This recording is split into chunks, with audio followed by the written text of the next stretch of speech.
السلام علیکم ورحمۃ اللہ تعالی وبرکاتہ۔ نحمده ونصلی ونسلم علی رسوله الکریم، اما بعد فاعوذ باللہ من الشیطان الرجیم، بسم اللہ الرحمن الرحیم۔ ان اللہ وملائکتہ یصلون علی النبی یا ایہا الذین آمنوا صلوا علیہ وسلموا تسلیما۔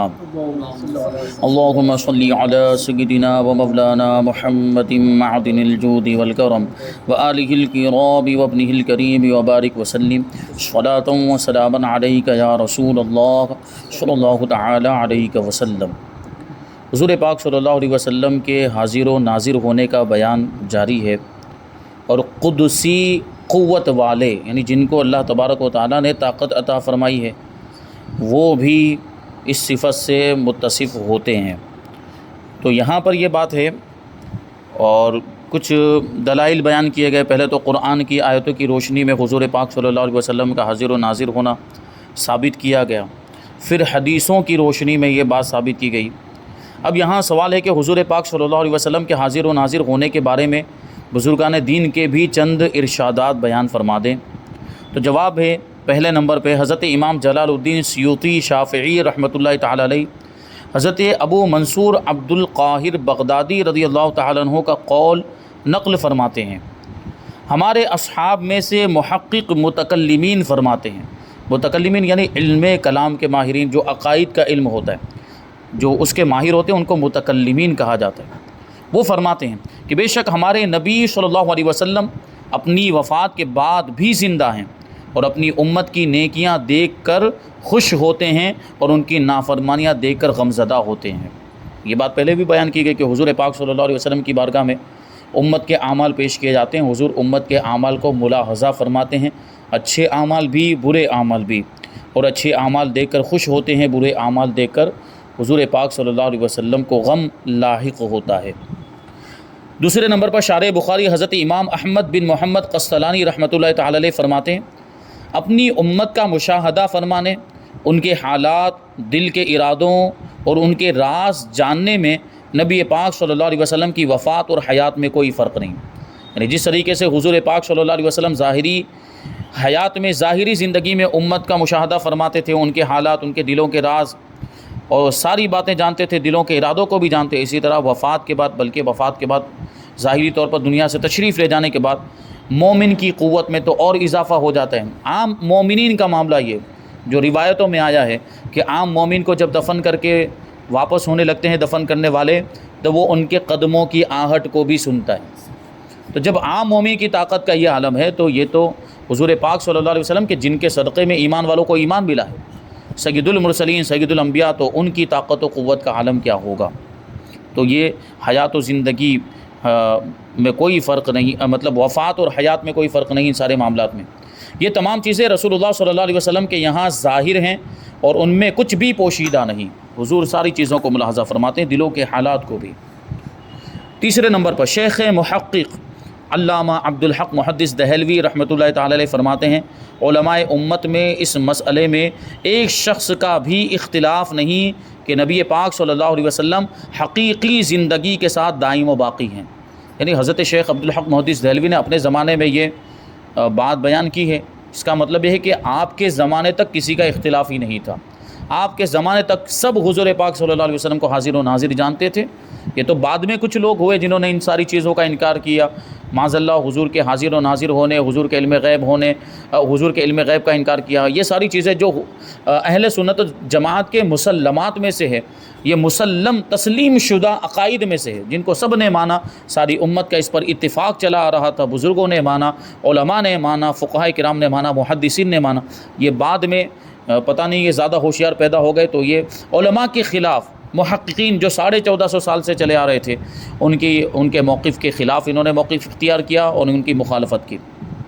تو انہوں نے کہا کہ اس بات میں کسی قسم کا شبہ یا کوئی تعویل نہیں، اور آپ صلی اللہ علیہ وسلم امت کے حالات پر حاضر و ناظر ہیں۔ یہ شیخ عبد الحق محدث دہلوی بیان کرتے ہیں، اور شیخ عبد الحق محدث دہلوی رحمۃ اللہ تعالی علیہ وہ شخصیت کہ وہ ہمارے بزرگ ہیں، ہمارے پیشوا، لیکن یہ لوگ بھی مانتے ہیں، ہمارے مخالفین بھی ان کو اپنا پیشوا مانتے ہیں، جب کچھ ایسی بات نکلتی ہوگی نا کہ جس سے ان کا عقیدہ ثابت ہوتا ہوگا تو وہ وہاں حوالہ دیں گے شیخ عبدالحق محدثی سے، لیکن یہ اس طرح کی باتیں وہ نہیں پیش کریں گے جو خود حضرت شیخ عبدالحق محدثی دہلوی نے بیان کیا، مدارج النبوہ کا حوالہ دیا ہے، مدارج النبوہ کے اندر انہوں نے یہ بات بیان کی۔ ایک مقام پر فرماتے ہیں کہ شاہد کا معنی ہے امت کے حال، ان کی نجات و ہلاکت اور تصدیق و تکذیب پر حاضر اور عالم ہے، یعنی ان ساری چیزوں کو دیکھ بھی رہے ہیں، ملاحظہ بھی فرما رہے ہیں اور ان ساری چیزوں کو جانتے بھی ہیں کہ امت کی حالات دیکھ رہے ہیں، ان میں سے کون نجات پانے والا ہے، ان میں سے کون ہلاک ہونے والا ہے، ان میں سے کون تصدیق کرنے والا ہے اور ان میں سے کون جھٹلانے والا ہے، ان ساری چیزوں کو حضور پاک صلی اللہ علیہ وسلم جانتے ہیں۔ نمبر 4، حضرت شاہ عبدالعزیز محدث دہلوی، یہ ان کو بھی وہ اپنا پیشوا مانتے ہیں۔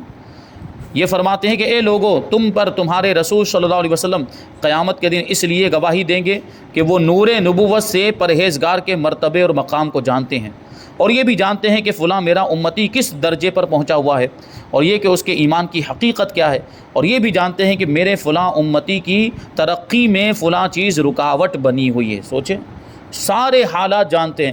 یہ تو دیکھیں اب کتنی گہرائی والی بات ہے کہ ترقی میں رکاوٹ کون سی چیز بنی ہوئی، اس کو بھی حضور ملاحظہ فرماتے ہیں۔ بس نبی کریم صلی اللہ علیہ وسلم تمہارے گناہوں، ایمان کے درجات، اچھے برے اعمال اور تمہارے خلوص اور منافقت کو بھی پہچانتے ہیں۔ اب سوچیں یہ ظاہری چیزیں جو ہم دیکھیں، اگر یعنی یہ چیزیں ہمارے سامنے ہو تو ہماری نگاہوں سے نظر آئیں گی، جیسے اعمال جو ہم کرتے ہیں، اچھا برا جو کچھ بھی، یا نماز وغیرہ عبادتیں ہم پڑھتے ہیں تو ہمارے سامنے کوئی نمازی نماز پڑھ رہا ہوگا، جو کوئی عبادت کرنے والا عبادت کر رہا ہوگا، ہم اس کی طرف دیکھ رہے ہوں گے تو ہمیں نظر آئے گا، ہماری نگاہوں سے ہم دیکھیں گے تو آنکھوں سے ہم دیکھ پائیں گے اس کو۔ لیکن یہ خلوص، للہیت، ایمان، تصدیق، منافقت، یہ تو سب دل کی کیفیت ہیں۔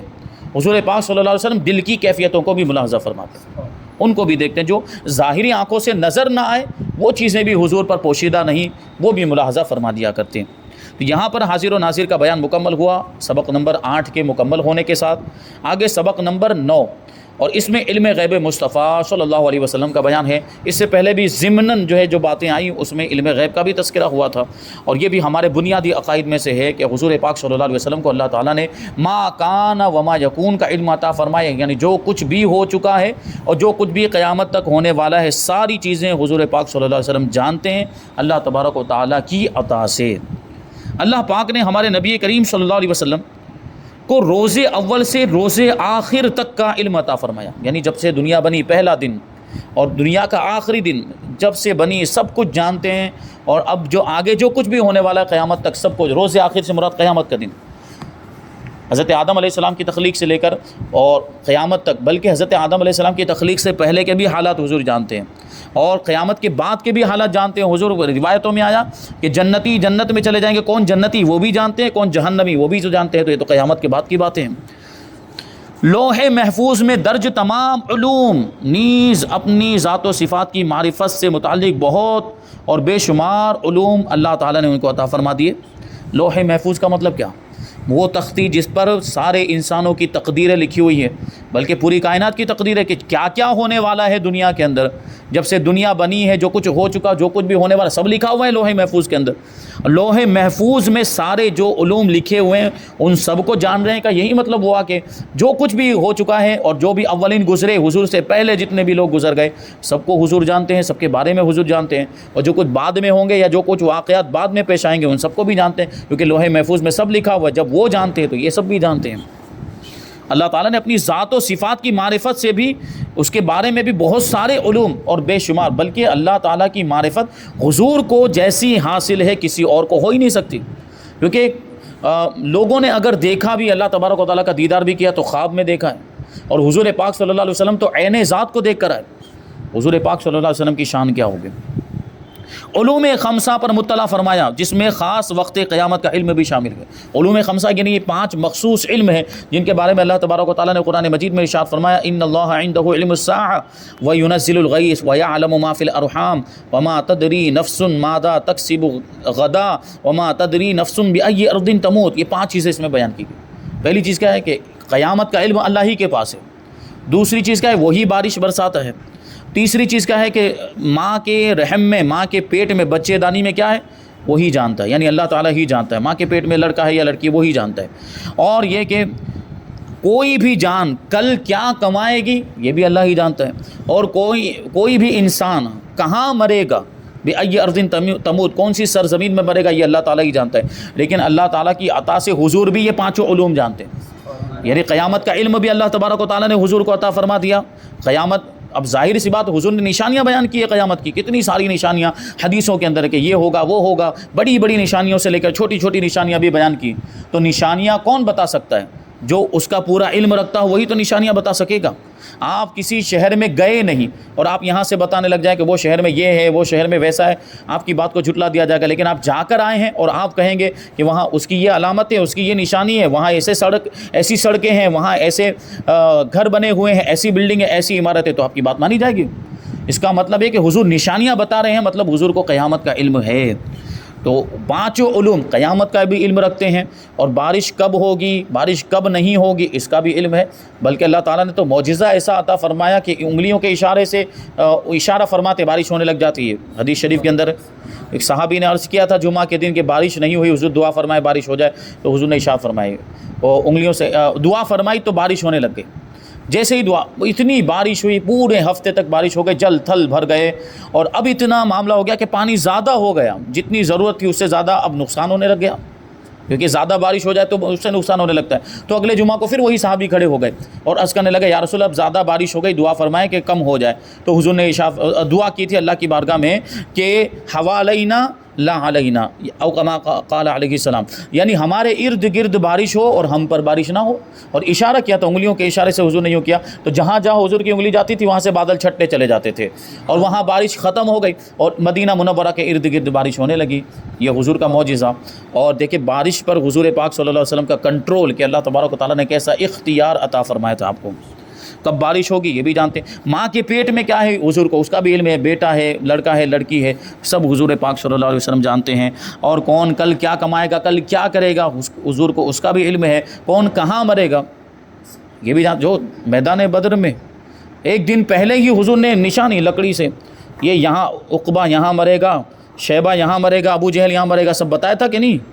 اور صحابہ کا بیان ہے، وہ روایت کرتے ہیں کہ وہ لوگ، ان کی لاشیں بالکل وہیں پر ملی جہاں پہ حضور نے نشاندہی کی، نہ ایک اینچ آگے نہ ایک اینچ پیچھے۔ یہ حضور کا معجزہ ہے۔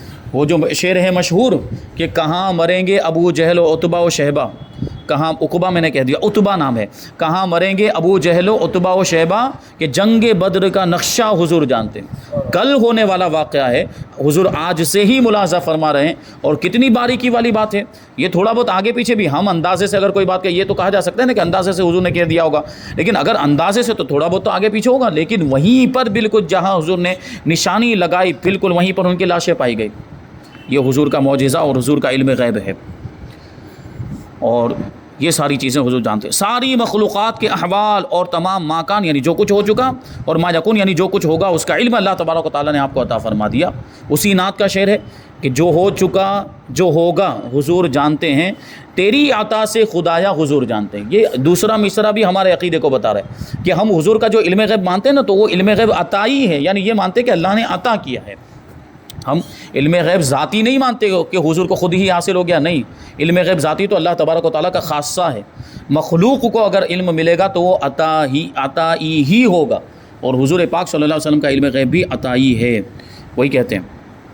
لیکن اس کے باوجود ہمارے پیارے نبی صلی اللہ علیہ وسلم کا علم عطائی یعنی اللہ کریم کا دیا ہوا ہے، اور عطائی ہونے کی وجہ سے حادث ہے۔ حضور اللہ تبارک و تعالیٰ کا دیا ہوا ہونے کی وجہ سے حادث، اور اللہ پاک کا علم ذاتی اور قدیم ہے۔ سرکار مدینہ صلی اللہ علیہ وسلم کا علم ہرگز اللہ کے علم کے برابر نہیں، کہ ہم پر الزام لگا دیا جاتا ہے معاذ اللہ کہ ہم حضور کے علم کو اللہ کے علم کے برابر کہہ دیتے ہیں، نہیں، ہمارا یہ عقیدہ ہی نہیں، یہ ہم پر سراسر تہمت ہے۔ ہم سب سے پہلے تو علم ذاتی اللہ کے لیے ہی مانتے ہیں، اور حضور کے علم کو علم عطائی کہتے ہیں، اور یہ بھی ہمارا عقیدہ کہ حضور کا علم اللہ کے علم کے برابر نہیں ہے، ہرگز برابر نہیں ہے۔ تو کفر و شرک کا الزام لگانا یہ ہم پر تہمت ہے۔ اب اہم چیز جو سب سے زیادہ ضروری ہے علم غیب کے باب میں، وہ کہ علم غیب کہتے کسے ہیں، علم غیب کا مطلب کیا ہوتا ہے، تو اس کو واضح کریں گے۔ جواب دیتے ہیں غیب کے لفظی معنی ہے غائب، یعنی چھپی ہوئی چیز جو نگاہوں سے اوجھل ہو، جو عام طور پر ویسے نظر نہ آئے، اور غیب وہ ہے جو ہم سے پوشیدہ ہو اور ہم اپنے حواس سے خمسہ یعنی دیکھنے، سننے، سونگھنے، چکھنے اور چھونے سے نہ جان سکیں۔ حواس خمسہ جس کو انگلش میں 5 سینس کہا جاتا ہے، یہی جو دیکھنا، سننا اور یہ سب جو قوتیں ہوتی ہیں، ان طاقتوں کے ذریعے سے اس کو نہ جانا جا سکے اور غور و فکر سے عقل اسے معلوم نہ کر سکے۔ جیسے جنت اور دوزخ وغیرہ ہمارے لیے اس وقت غیب ہیں، کیونکہ اس وقت ہماری نگاہوں سے اوجھل ہے، ہماری نگاہوں سے جنت بھی پوشیدہ، دوزخ بھی پوشیدہ، ابھی ہم نے نہیں دیکھا، تو ہمارے لیے وہ غیب ہے، لیکن حضور جنت کو بھی جانتے ہیں، دوزخ کو بھی جانتے ہیں۔ تو یہ ہمارے لیے غیب ہے، کیونکہ انہیں ہم حواس یعنی آنکھ، کان، ناک وغیرہ سے معلوم نہیں کر سکتے۔ تو یہ ہو گیا غیب، اور اسی کا علم مل جائے اور اسی کا جو علم ہے اس کو علم غیب کہا جائے گا۔ اب سوال ہے کہ کیا علم غیب مصطفیٰ صلی اللہ علیہ وسلم قرآن سے ثابت ہے؟ اب یہاں پہ دلائل کی روشنی میں بات آئے گی، تو جب دلیل کی بات آتی تو سب سے پہلے قرآن کا تذکرہ کہ قرآن میں کہاں ہے، کیونکہ لوگ دلیل مانگتے ہیں قرآن میں کہاں، حدیث میں کہاں، تو قرآن سے پہلے ثابت کریں گے۔ قرآن کی انہوں نے تقریباً 5 آیتیں یہاں پر بیان کی ہیں جن سے حضور پاک صلی اللہ علیہ وسلم کے علم غیب کا ثبوت ملتا ہے، دلیل ملتی ہے۔ تو وہی ہے کہ کیا علم غیب مصطفیٰ قرآن پاک سے ثابت ہے؟ تو جواب قرآن پاک کی کئی آیات مبارکہ میں ہمارے پیارے نبی صلی اللہ علیہ وسلم کے مبارک علم غیب کا بیان موجود ہے۔ ان میں سے چند آیتیں یہاں پر پیش کی جا رہی ہیں۔ پہلی آیت اللہ تبارک و تعالیٰ ارشاد فرماتا ہے، یہ 4 پارے کی آیت ہے، سورہ آل عمران 179 یعنی 179 آیت نمبر ہے۔ اللہ تعالیٰ ارشاد فرماتا ہے کہ وما کان اللہ لیطلعکم علی الغیب ولکن اللہ یجتبی من رسلہ من یشاء فآمنوا باللہ ورسلہ وان تؤمنوا وتتقوا فلکم اجر عظیم۔ اور اللہ کی شان یہ نہیں کہ اے عام لوگوں تمہیں غیب کا علم دے دے، ہاں اللہ چن لیتا ہے اپنے رسولوں میں سے جسے چاہے، یعنی اپنے رسولوں میں سے جسے چاہے چن لیتا ہے، مطلب علم غیب دینے کے لیے چن لیتا ہے، پھر ان کو علم غیب عطا فرماتا ہے، کیونکہ اس سے پہلے علم غیب ہی کی بات چل رہی۔ عام لوگوں کو علم غیب نہیں دیتا، لیکن اپنے رسولوں میں سے جسے چاہے علم غیب دے دیتا ہے۔ بلکہ اس امت کے ولیوں کو، بلکہ انبیاء کرام کی امت کے ولیوں کو بھی علم غیب ملتا ہے، ان کے نبی کے معجزات کا مظہر ہو کر، یعنی ان کے نبی کے وسیلے سے، واسطے سے ہی، جیسے ہم اس امت میں دیکھتے ہیں، امت محمدیہ میں بہت سے ایسے اولیاء کرام ہیں جن کو اللہ تعالیٰ نے علم غیب عطا فرمایا، یہ حضور کے واسطے سے، حضور کے وسیلے سے، اور یہ حضور کے معجزے کا مظہر ہی ہوتی ہیں اولیاء کرام کی کرامتیں۔ تو اپنے رسولوں میں سے جسے چاہے چن لیتا ہے۔ تو ایمان لاؤ اللہ اور اس کے رسولوں پر، اور اگر ایمان لاؤ اور پرہیزگاری کرو، یعنی پرہیزگاری اختیار کرو، متقی بن جاؤ، تو تمہارے لیے بڑا ثواب ہے۔ امام شہاب الدین احمد بن علی معروف ابن حجر عسقلانی رضی اللہ تعالیٰ عنہ نقل فرماتے ہیں کہ نبی کریم صلی اللہ علیہ وسلم نے صحابہ کرام سے فرمایا، میری امت مجھ پر ایسے پیش کی گئی جیسے حضرت آدم علیہ السلام پر پیش کی گئی تھی، تو میں نے جان لیا کہ کون مجھ پر ایمان لائے گا اور کون میرا انکار کرے گا۔ یہ علم غیب نہیں تو اور کیا ہے؟ یہ بات جب منافقین تک پہنچی تو انہوں نے کہا معاذ اللہ، محمد صلی اللہ علیہ وسلم گمان کرتے ہیں کہ وہ جانتے ہیں کون ان پر ایمان لائے گا اور کون ان کا انکار کرے گا، حالانکہ ہم ان کے ساتھ ہیں اور وہ ہمیں نہیں جانتے، کیونکہ منافقین اپنے دل کے اندر کفر چھپائے رکھتے تھے۔ اور حضور نے یہی بات کہی تھی کہ میں تمہارے کفر کو، تمہارے ایمان کو، تمہارے نفاق کو جانتا ہوں۔ تو منافقین نے طعنہ دیا تھا، منافقین نے یہ طنز کیا تھا کہ حضور اگر جانتے ہوتے تو ہمارا بھی پردہ فاش ہو جاتا، ہمارے بارے میں بھی کہہ دیتے کہ یہ منافق ہے، یہ منافق ہے۔ اور یہ بعد میں ایسا ہوا بھی تھا، حضور پاک صلی اللہ علیہ وسلم نے مسجد نبوی میں سے ایک کا نام لے کے نکالا تھا، اے فلاں ابن فلاں نکل جا کہ تو منافق ہے۔ یہ کیسے ہوا؟ اللہ تعالیٰ نے علم عطا فرمایا تبھی تو ہوا۔ بہرحال اس وقت ان لوگوں نے یہ اعتراض کیا تھا، منافقین نے کہا تھا کہ اگر ہمیں جانتے ہوتے تو ہم تو ان کے ساتھ ہی رہتے ہیں، ہمارے بارے میں بھی بتا دیتے کہ یہ منافق ہے، یہ کافر ہے، یا پوشیدہ کافر ہے وغیرہ باتیں۔ تو اس پر یہ آیت کریمہ نازل ہوئی اور فرمایا گیا کہ اللہ تعالیٰ اپنے نبی کو تمہاری دل کی کیفیتوں پر مطلع فرماتا ہے۔ امام بغوی، امام سراج الدین عمر حنبلی، امام محمد بن احمد شربینی اور امام علاء الدین علی بن محمد خازین رضی اللہ تعالی عنہم اجمعین نے کچھ الفاظ کے اختلاف کے ساتھ مزید یوں بیان فرمایا، یعنی اسی روایت کو آگے یوں بیان کیا ہے کہ منافقوں کا اعتراض سن کر ہمارے پیارے نبی صلی اللہ علیہ وسلم ممبر پر کھڑے ہوئے، یعنی حضور پاک صلی اللہ علیہ وسلم یہ سن کر آپ کو تکلیف پہنچی دل کو، ظاہر سی بات ہے کہ یہ گستاخی والی بات تھی، یہ کہہ دینا کہ ہم ان کے ساتھ رہتے ہیں پھر بھی ہمیں نہیں جان پاتے، ہم بھی تو اندر سے کافر، یعنی یہ انہوں نے یہ گویا کہ طعنہ دیا تھا۔ تو حضور کو تکلیف ہوئی اور ناراض ہو کر حضور پاک صلی اللہ علیہ وسلم ممبر پر تشریف لے گئے۔ اللہ کریم کی حمد و ثنا کے بعد فرمایا، ان لوگوں کا کیا حال ہے جو میرے علم پر اعتراض کرتے ہیں، تمہارے اور قیامت کے درمیان جو کچھ بھی ہے تم مجھ سے ان میں سے جس کسی چیز کے بارے میں سوال کرو گے میں تمہیں اس کی خبر دے دوں گا۔ تمہارے اور قیامت کے درمیان کا کیا مطلب ہوا کہ ابھی اس وقت سے لے کر قیامت تک جو کچھ بھی ہونے والا ہے کسی بھی چیز کے بارے میں پوچھ لو میں بتا دوں گا. یہ کون دعویٰ کر سکتا ہے؟ یہ وہی دعویٰ کر سکتا ہے جس کو ساری چیزوں کا علم ملا ہو, قیامت تک ہونے والے واقعات کا علم ملا, وہی تو یہ دعویٰ کر سکتا ہے. اگر حضور کو علم غیب نہ ہوتا تو یہ دعویٰ ہی نہ کرتے. اچھا اب صحابہ کرام کا عقیدہ بھی دیکھیں. جب حضور نے یہ ارشاد فرمایا تو دیکھیں صحابہ کرام کا عقیدہ. اب یہ حضور ناراض تھے لیکن بعض صحابہ کرام اس کو جان نہیں پائے, یہ کیفیت وہ سمجھ نہیں پائے کہ حضور ناراض ہیں. تو ابھی یہ حضور اگرچہ فرما رہے کہ جس کو جو پوچھنا ہے وہ پوچھ لو, لیکن یہ پوچھنے کا موقع نہیں ہے. یہ تو حضور ناراضگی کے طور پر ارشاد فرما رہے کیونکہ منافقین نے گستاخی کی تھی. لیکن پھر بھی ایک صحابی رسول حضرت عبداللہ ابن حذافہ سہمی رضی اللہ تعالیٰ عنہ کھڑے ہو کر انہوں نے عرض کیا من ابی یا رسول اللہ, یعنی یا رسول اللہ میرا والد کون ہے. انہوں نے پوچھ لیا. حضور نے یہ کہا کہ جو کچھ پوچھنا چاہتے تو پوچھ لو, تو انہوں نے یہ بات پوچھ لی. تو ارشاد فرمایا کہ حذافہ, یعنی ان کو اپنے والد کے بارے میں شک تھا, ان کے بارے میں باتیں مشہور تھی. ان کی والدہ سے بھی جو ہے کہ مطلب وہ معلوم نہیں کر سکتے تھے یہ بات, کیونکہ وہ یہ ہو سکتا تھا کہ وہ چھپا لیتی یا وہ جھوٹ بیان کر دیتی. لیکن ان کو, وہ بھی تو صحابی تھے, ان کو یقین تھا کہ حضور فرما دیں گے تو پھر یہ اس میں کسی طرح کا شک نہیں رہ جائے گا. تو حضور نے فرما دیا حذافہ, تو اب ان کو یقین ہوگا کہ میرے والد حذافہ ہی ہیں. لیکن حضرت عمر رضی اللہ تعالیٰ عنہ بھانپ گئے اس سچویشن کو, جو صورت حال تھی کہ حضور یہ جو فرما رہے ہیں تو یہ ناراضگی والا معاملہ ہے اور یہ حضور کو تکلیف ہوئی ہے اس وجہ سے. تو حضرت عمر رضی اللہ تعالیٰ عنہ نے کھڑے ہو کر عرض کیا یا رسول اللہ, ہم اللہ پاک کے رب ہونے پر, اسلام کے دین ہونے پر, قرآن کے امام اور پیشوا ہونے پر اور آپ صلی اللہ علیہ وسلم کے نبی ہونے پر راضی ہو گئے. اللہ پاک آپ کے درجات بلند فرمائے, ہمیں معاف فرما دیجیے. یعنی ہم سے کوئی گستاخی ہو گئی ہو تو حضور معاف فرمائیں. یہ فاروق اعظم رضی اللہ تعالیٰ عنہ کا ادب ہے. نبی کریم صلی اللہ علیہ وسلم نے 2 مرتبہ فرمایا فہل انتم منتہون, کہ کیا تم باز آئے, کیا تم باز آئے. پھر ممبر سے نیچے تشریف لے آئے, اس پر اللہ تعالیٰ نے یہ آیت کریمہ نازل فرمائی. یعنی اللہ تبارک و تعالیٰ نے اپنے نبی کو علم غیب عطا فرمایا. اور بھی ابھی تو یہ پہلی آیت ہے, اور بھی 4 آیتیں یہاں پر بیان کی ہے, اور اس کے بعد ہے حدیثوں سے علم غیب کا ثبوت. انشاءاللہ اس کو بھی شامل کریں گے. اور بھی کچھ اس طرح کی باتیں ہیں علم غیب کے تعلق سے, ان کو بھی آئندہ درس میں اگر وقت رہا تو شامل کریں گے. اللہ تبارک و تعالیٰ کی بارگاہ میں دعا ہے کہ جو کچھ بھی بیان ہوا اس پر ہم سب کو عمل کرنے کی توفیق عطا فرمائے. وما علینا الا البلاغ. السلام علیکم.